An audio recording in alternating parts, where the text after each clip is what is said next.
Airsoft Station for sponsoring this video. Check out their website in the description down below. Thanks to a recent budget increase, we're now in 4K.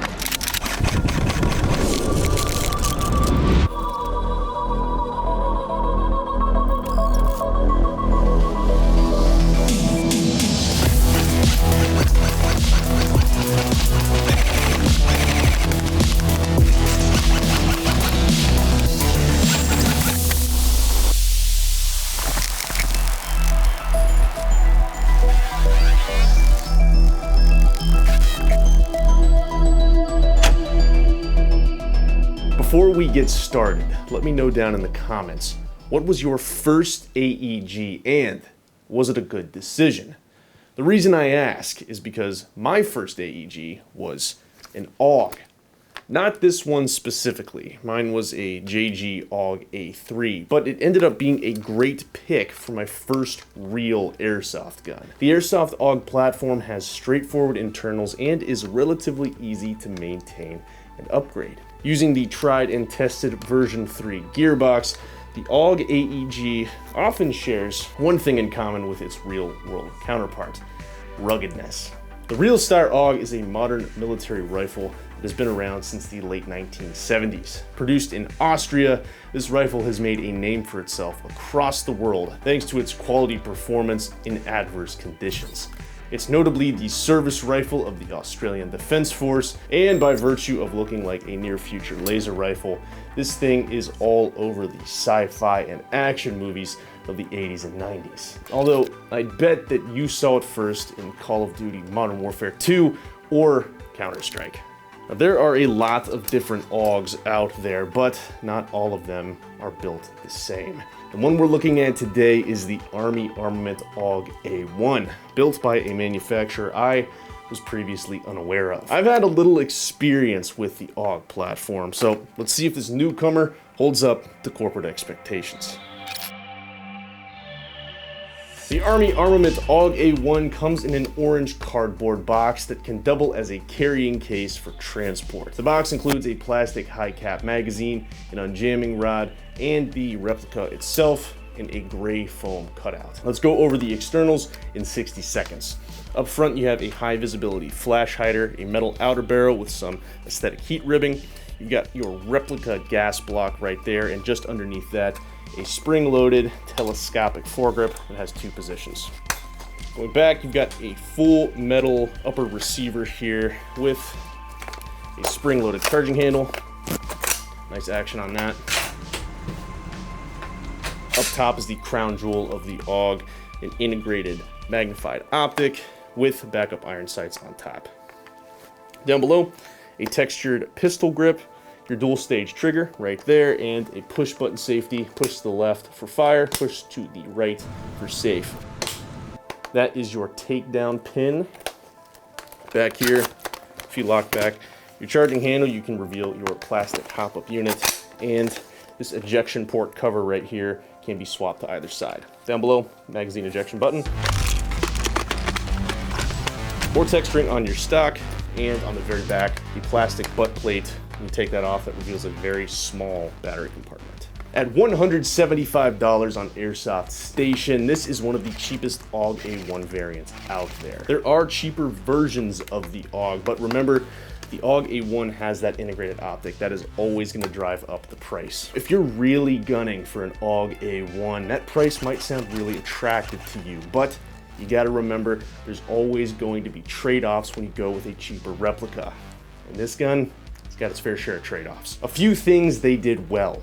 This thing looks great from a distance. I like the attention to detail with things like the ribbing on the barrel and your backup iron sights. The integrated sling points on the front and back there are a great addition. You have a non-removable one on the front receiver and then a QD sling point on the back. A sling is a very important accessory, and having attachment points included with the replica is a great benefit, especially for those new players who might not think of that initially. Depending on your taste, you might love or hate the added texturing. That's not present on the real one, but it does show an attempt to kind of modernize the classic look.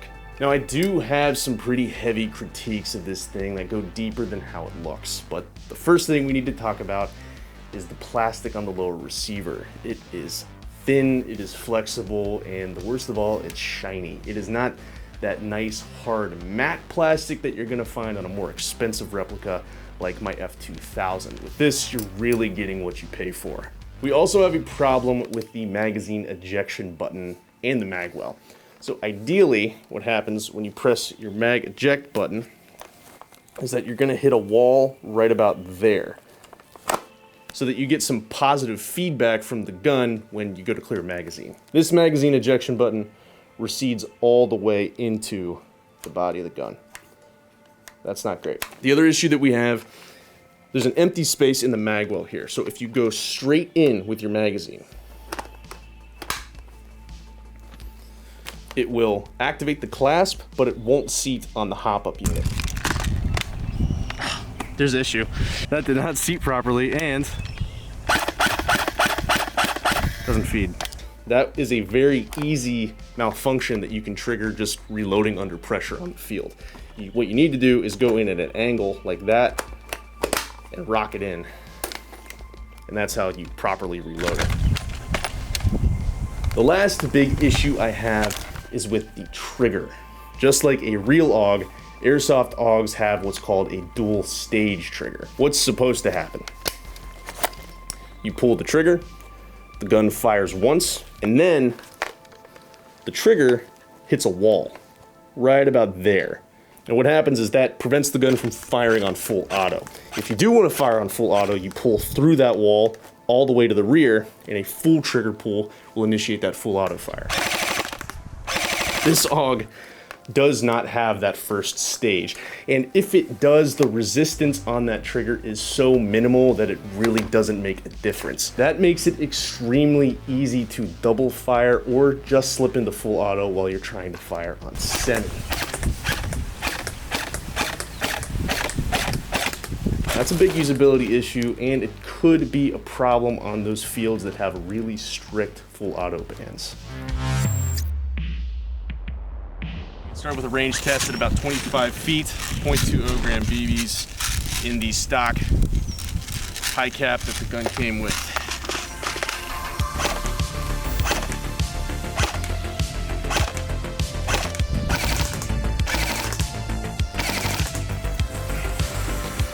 That's actually pretty good. That is a lot better than what I was expecting.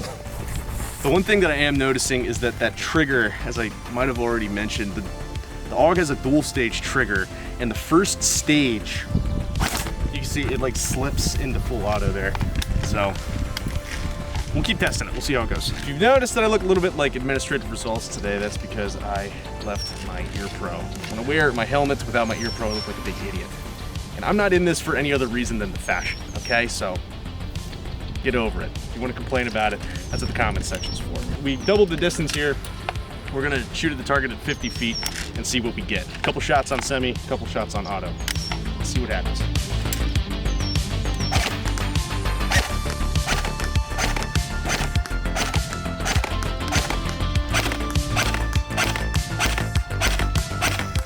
This thing is actually pretty much on the money. Check it out. All in the face. All of that stuff is landing right in the teeth. That's actually great because this thing has a plastic hop-up unit. Nothing about this should be good, but I'm actually really happy with the way that it's shooting.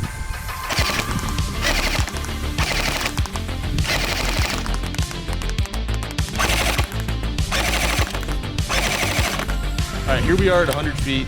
Last time we were out here, we were shooting, what, the P90? And the P90 did terrible at this range.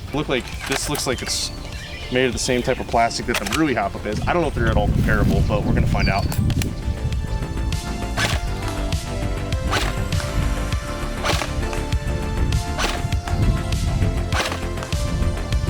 I knocked him over. That was all 5 of those were on.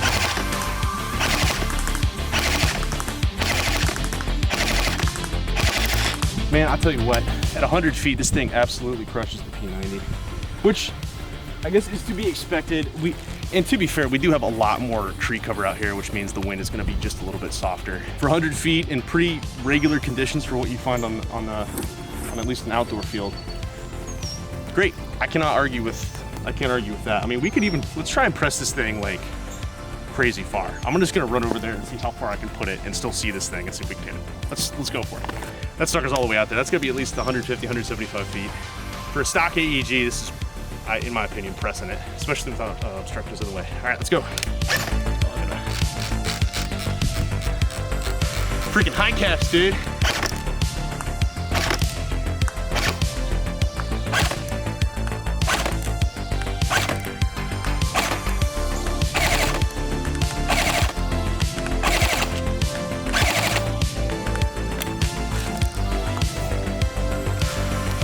I can't say I'm happy. I wish that it sucked. I almost wish it sucked, but it doesn't. It doesn't suck.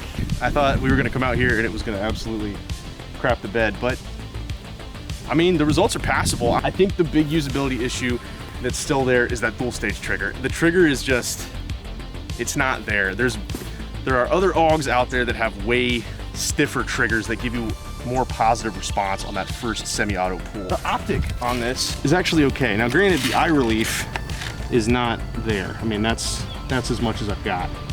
I'd prefer to be back a little bit more, like right about there, so that I can just kind of clear the housing, but it could have definitely been worse.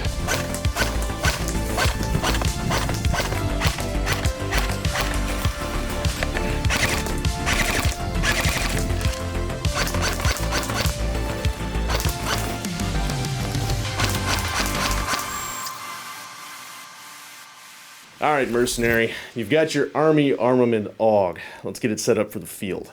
First step, magazines. Now, good news, if you've already got gear that's set up for an M4, like this, M4 pouches are a great fit for AUG magazines.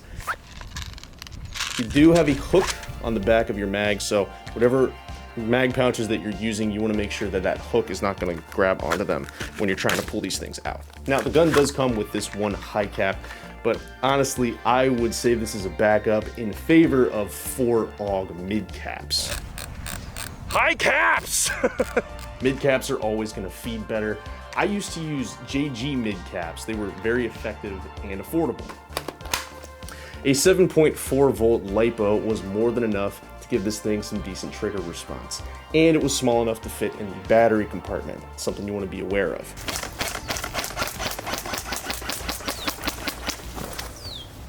With your vest set up to carry your magazines and your gun juiced, the next thing you're gonna need is a sling. Then you can drop your rifle and go for your sidearm. Plus, don't leave your rifle on the ground. Retain that weapon like the Chad you are. The last thing I'd look at is swapping out your integrated foregrip for a rail adapter and a foregrip of your choice. I am just not a fan of this integrated one, but I do think the AUG needs to have a foregrip. Holding it like this just does not feel right. Ignoring the performance issues with the trigger, this gun performed fairly well during our field test and was able to hit a target consistently at about 170 feet.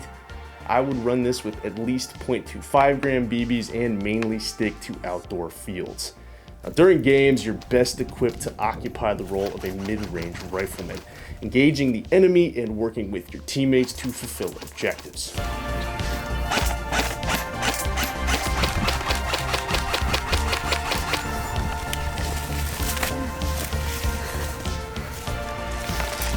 Army Armament AUG, an AEG that tries to perform and include the bells and whistles for under $200. While it does come with some cool aesthetics, its build quality is not quite there for me to give it the title of corporate approved. A poorly implemented dual stage trigger, a magazine retention issue, and other general aesthetic shortcuts are all unfortunate side effects. That said, it did perform on the field, hit targets at range, and had pretty good turnover with a 7.4 volt LiPo. Hosting a serviceable version 3 gearbox that's cross-compatible with common upgrade parts is a great plus. And honestly, even though this thing didn't overly impress me, I still had a ton of fun blasting paper targets with it. As I often say, it's less about the gun and more about the player holding it.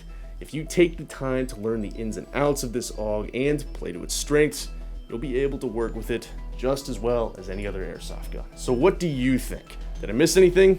Let me know in the comments below. I'm always looking for feedback. Again, thanks to Airsoft Station for sending this thing out to me. For airsoft gear, guns, and to check out the Army Armament AUG, click the link in the description and in the comments. I'm Reach. Stay corporate approved.